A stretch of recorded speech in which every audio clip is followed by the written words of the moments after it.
السلام عليكم أغيارتنا كحرون جانل كنا دير نيوز ملكستا جوجتان هذا يعني دين سلامينا كنسو دوادا ورarkii ugu dambeeyay waxaan idin ka codsanaynaa inaad noo share gareysaan page-ka iyo dadka aad sidii kartaan waa ay u baahan yihiin in ay daawadaan wararka waxaad tihiin dadka kaliya ee dhiirigeliya ee mar walba nagu xiran aad baan ugu mahadsantihiin waxa yar oo share ah iyo like comment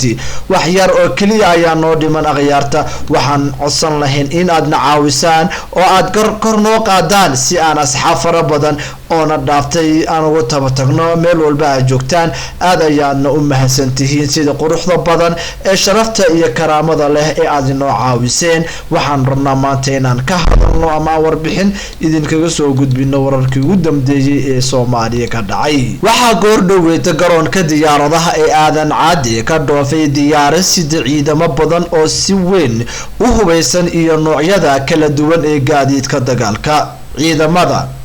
ka dhoofay garoonka aadan caadi oo ka tirsan militariga Soomaaliya gaar ahaan beesha Mursade ayaa qayb ka noqon doono kacdoonka ka socda gobolka Hiiraan ee ka dhanka ah kooxda Al-Shabaab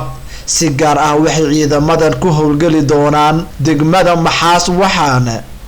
la qorsheenayaa inay kadib u sii gudbaan deegaanada gobolka Galgaduud oo ay degto beeshaan ciidamadan oo horodhac ah iyo qaar kale oo bari lagu wada inay baxaan ayaa waxa hogaaminaya xildhibaan Jacfar iyo Gaashaanle Ismaaciil Cabdi Maalig iyadoo qayb ka ah abaabulka dagaalka lagu qaadayo Al-Shabaab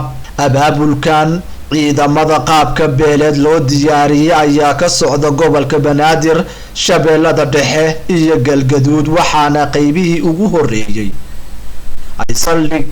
ka dhigteen degmada Cadalle iyadoo wali aanay bilaaban howlgaladii dagaalka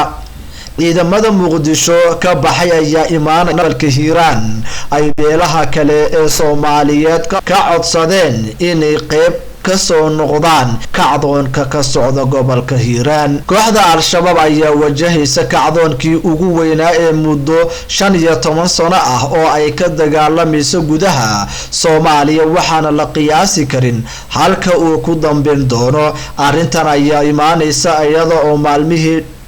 dhawaa uu gaabsi ka muuqday kacdoonka iyo dagaalka ka dhanka ah kooxda Al-Shabaab taasi oo loo sababeynayo in dowladda madaxweyne Xasan Sheikh ay gaabisay hooshii ay dagaalka kula jirtay markan waxaad leedahay in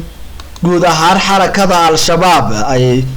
la soo gabagabeynayo waqtigooda iyadoona dhammaan guud ahaan Soomaaliya looga kacdoon kacay